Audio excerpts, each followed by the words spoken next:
오는 2045년 해방 100주년까지 남북 통일을 이룬다. 문재인 대통령은 어제 광복절 경축사를 통해 남북 통일 목표 시점을 제시했습니다. 앞으로 26년이라는 긴 시간이 남아있지만 과연 현실성이 있을까 의문이 들기도 합니다. 일단 북미 관계 개선이 첫 단추로 보입니다. 8월 말 또는 9월 초에 북미 간 실무 협상이 재개될 것이라는 전망이 나오고 있습니다. 한반도 문제 전문가인 정세현 전 통일부 장관의 견해를 들어보겠습니다.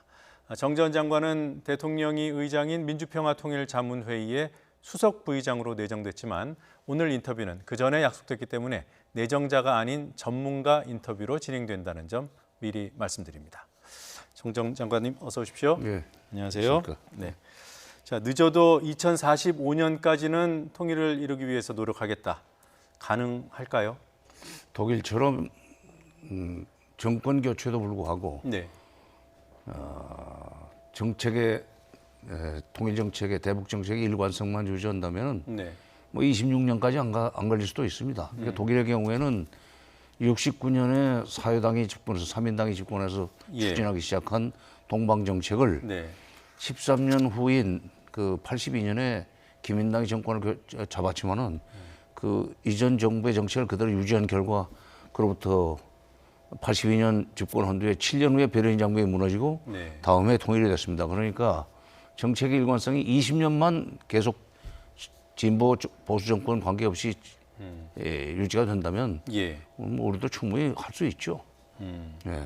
그러나 우리 지난 과거처럼 정권 교체에 따라서 대북 정책이 완전히 방향이 바뀌고 이렇게 되면은 하기는 어렵죠. 그렇게 되면. 네, 뭐 26년이 아니라 더 시간이 걸려도 힘들 것이다.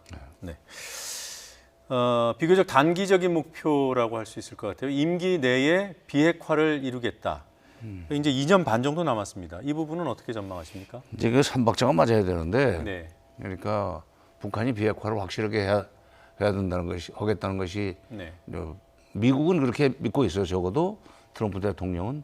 근데 지금 미국이 그 비핵화에 상응하는 조치를 얼마나 해줄 것이냐에 따라서 비핵화가 제대로 되느냐 또는 평화 체제 구축까지 넘어갈 수 있느냐 하는 문제가 결정이 될 겁니다. 네. 물론 그 중간에서 우리가 또 한미 관계라든가 남북 관계 이런 걸 어떻게 조율하느냐에 따라서 그 속도가 빨라질 수도 있고 늦어질 수도 있지만 어쨌건 한국 우리 남한, 북한, 미국 이 세 나라의 그 비핵화와 평화 체제를 향한 정책 방향이 일치가 돼야 되고 또 정책을 추진해 나가는 그 속도라고 그러니까 이게 박자가 맞아야 됩니다. 2년 반 안에 할 수 있죠. 특히 이제 트럼프 대통령이 내년 대선 때문에 비핵화의 7분 능선까지 좀 넘을 나올 거예요. 그렇게 되면은 당선되고 난 뒤에 한 1년 내지 1년 반 내에 평화체제 구축이라는 것도 불가능하지는 않죠. 그렇게 되면은 문재인 대통령 임기 중에 그 비핵화 평화체제 이게 완전히 100% 끝나지는 않지만 상당 정도 수준까지 달성할 수 있으라고 봅니다. 불가능한 목표는 아니에요. 좀 객관화해 본다면 말씀하신 삼각자 가운데 북한의 절박성은 좀 많은 사람들이 이해하는 것 같고요. 그리고 또 우리 정부의 관계 개선을 위한 뭐라고 할까요? 의지. 진정성, 의지 이런 것들도 별로 의심하는 오히려 너무 그쪽으로 치우친다는 비판이 있을 정도고요. 근데 미국 트럼프 대통령, 트럼프 행정부가 과연 재선을 위해서 북미 관계 개선이 도움이 된다고 보는 것이 맞는지. 트럼프 대통령은 톱다운 방식으로 비핵화의 속도를 내고 싶어 하고 그걸 내년 대선에 자기 업적으로 내세우려고 하는 것 같아요. 근데 미국의 실무 관료들이 트럼프 대통령의 발목을 잡는 경향이 있는 것 같습니다. 트럼프 대통령이 이렇게 뭐라고 할까요? 좀 마음대로 하는 지도자로 평가되잖아요. 네. 트위터만 마음대로 할 수 있지. 아, 그래요? 미국이라는 나라가 거대한 국가이기 때문에 역시 대통령 한 사람의 결정보다는 시스템이 움직이는 대제국 아닙니까? 그렇기 때문에 실무 관료들의 힘이 생각보다는 크죠. 그래서 지금 트럼프 대통령 속도를 내고 싶어하고 예. 그리고 또 그걸 활용하기 위해서 김정은 위원장도 수시로 친서를 보내고 하는데 그럼에도 불구하고 속도가 안 나는 것은 그 일을 실제로 풀어나가야 될 미국의 실무 관료들이 속도를 안 내주기 때문에 지금 예. 북한이 몸이 달았다고 저는 생각합니다. 요즘 남쪽을 상대로 해서 퍼붓는 그 일종의 폭언, 네. 그다음에 또 동해상으로 계속 쏘아대는 뭐 방사포 또는 단거리 미사일 이거 다 뭐 일이 안 풀리기 때문에 미국을 상대로 해서는 일종의 벼랑 끝 전술로 네. 우리를 상대로 해서는 화풀이로 이렇게 행동을 하는 것 같아요. 그게 벼랑 끝 전술이면 상대가 좀 뭔가 좀 긴장도 하고 그러면 뭘 요구하냐 이렇게 묻기도 하고 해야 되는데 트럼프 대통령 같은 경우에는 그거 괜찮다, 그거 쏴도 괜찮다 바로 이런. 그 대목이에요. 바로 그 대목에 그러니까 옛날 같으면은 그거 가지고 발끈해가지고 예. 뭐 제재를 하느니 마느니 하면서 사실은 뒤로 물밑 대화를 통해서 상대 측의 그 소위 요구를 파악하고 대화로 넘어가려고 그러는 그 조치를 취해줬는데 그 뭐 계속 이렇게 일주일 사이에도 두세 번씩 막 쏘고 그래도 예. 트럼프 대통령이 뭐 우리는 괜찮다. 그 거리 때문에 우리는 걱정 없다 하는 식으로 이렇게 말하자면 느긋한 자세를 취하니까 예. 야 이거 약발이 먹히지 않는구나. 그렇다고 해서 미국이 조바심을 낼 정도로 거리를 길게 잡아가지고 쏘면은 유엔 대북 제재가 시작이 될 거고. 아예 판이 깨질 수도 그렇죠. 있고요. 판이 깨질 수도 있죠. 네. 그것 때문에 지금 이러지도 못하고 저러지도 못하고 계속 미국의 태도 변화를 유도하기 위한 그런 발사체를 쏘아야 된다고 봅니다. 오늘 아침에도. 예. 네. 그러니까 그러니까 문제가 이제 트럼프 대통령의 뜻대로 일이 좀 진행되면 풀릴 텐데 지금 미국의 고위 관료들이 발목을 잡고 있다고 말씀하셨잖아요. 그럼 그 미국 행정부, 그 미국의 주요 고위 관료들이 원하는 방향은 뭡니까? 작년 6월 12일 날 싱가포르에서 트럼프 대통령이 김정은에게 끌려갔다는 생각을 하고 있는 것 같습니다. 미국의 실무 관료들은. 네. 그러니까 이번에는 하노이 회담은 결국 노딜로 끝났지만 이번에 세 번째 열리는 북미 정상회담에서는 확실하게 미국이 주도권을 잡고 끌고 나가야 되겠는데 그러려면은 트럼프 대통령의 톱다운 방식이 아니라 실무 관료들이 역할을 할 수 있는 소위 그 바텀업 네. 식으로 올라가야 된다는 생각을 하고 있는 것 같고 그러기 위해 그 관련해서 폼페오 장관이 최근에 실무 협상은 실무 차원에서 좀 하고 네. 그다음에 고위급 회담을 한 뒤에 북미 정상회담으로 넘어가자 하는 3단계론을 제안을 했어요. 예. 여기 아마 북한으로 하여금 굉장히 불만스럽고 초조하게 만들었을 겁니다. 네. 그러니까 장관급 회담에서 어느 정도 결론을 내 가지고 정상회담으로 넘기려고 그러는데 그렇게 되면은 지금 리용호 북한 외무상으로서도 부담이 크죠. 왜냐하면 그냥 작년 6월처럼 예. 김정은 위원장과 트럼프 대통령이 죽이 맞아가지고 거기서 아주 좋은 합의를 해버리면 좋은데 지금 고위급 실무회담, 고위급 회담을 거치면은 그 과정에서 미국이 아주 거센 이 대북 요구를 틀림없이 제기할 거고 그거 실행하다 보면은 금년 중에 북미 정상회담이 못 열릴지도 모른다는 초조감이 지금 북한한테 굉장히 강하게 예. 자리 잡고 있는 것 같아요. 그럼 일단 뭐 8월 말 9월 초에 북미 실무 협상이 시작될 것이라는 전망들이 나오던데 그거는 시작이 될까요? 글쎄, 그러니까 실무 회담이 열린다 할지라도 예. 다음번 그 미국에서 하고자 하는 바대로 고위급 회담, 장관급 네. 회담이죠.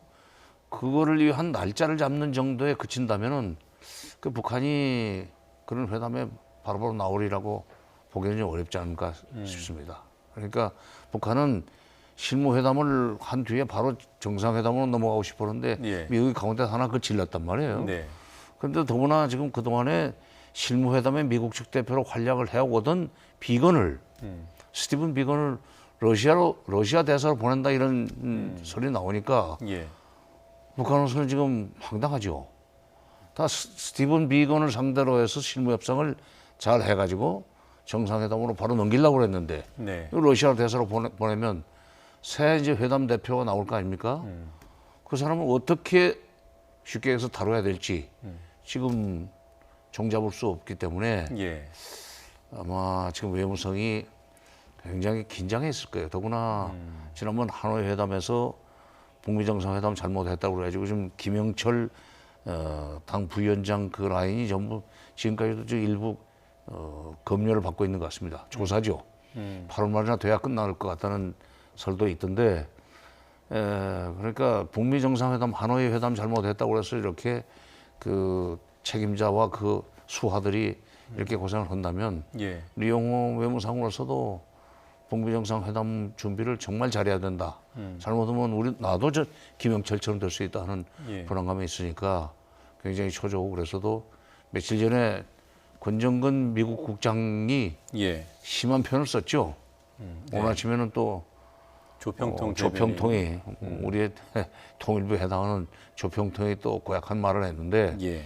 이게 다 북미 실무 협상을 위한 사전 접촉이 제대로 안 풀리고 있기 때문에 지금 드러내놓는 일종의 심기 불안 상태 네. 이거라고 좀 해석이 됩니다. 거기다 대고 무슨 북한이 지금 말하자면 아무것도 되는 것이 없으니까 막 그냥 화풀이를 하는데 네. 거기다 대고 무슨 뭐 안보가 잘못됐느니 안보 튼튼히 하라고 그래서 이번에 훈련 좀 세게 했기 때문에 더 좀 그러는데 네. 거기다 대고 뭐 안보를 못했다는 얘기는 또 왜 해요?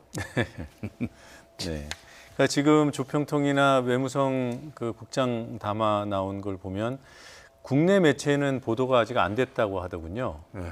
그러면 북한 입장에서도 이렇게 좀 선은 넘지 않으려고 좀 관리하는 그런 노력은 한다고 볼 수 있나요? 이제 평양 노동신문이나 평양 방송에 나와버리면 그렇게 되면은 이제 북한 주민들도 알게 되니까 예. 돌아갈 수가 없죠. 이거는 일종의 대외 엄포용 또는 협상 촉진용으로 네. 내놓는 일종의 그 좀 불평성 메시지라고 해석을 하면 되죠. 네. 그러면 지금 우리 정부가 취하고 있는 이른바 전략적 인내는 뭐 현명한 대처라고 보시는 건가 보죠? 불가피한 선택이라고 봅니다. 한쪽이 지금 아무것도 안 되니까 화가 나가지고 저렇게 막 아무데나 대고 고함을 지르는데 예. 거기다 대고 가서 쫓아가서 대화하자고 할 수도 없는 거고 안 만나겠다는 것을 우리가 가서 만나자고 해봐 나오지도 않겠지만은 저렇게 사방으로 막 던지고 소리내고 할 때는 그냥 점잖게 일단 그 분이 풀릴 때까지 기다려주는 게 네. 어른스럽죠. 어저께 8월 경축사를 저도 보면서 아베보다는 훨씬 격이 높게 대통령이 대응을 하시는 걸 보고 네.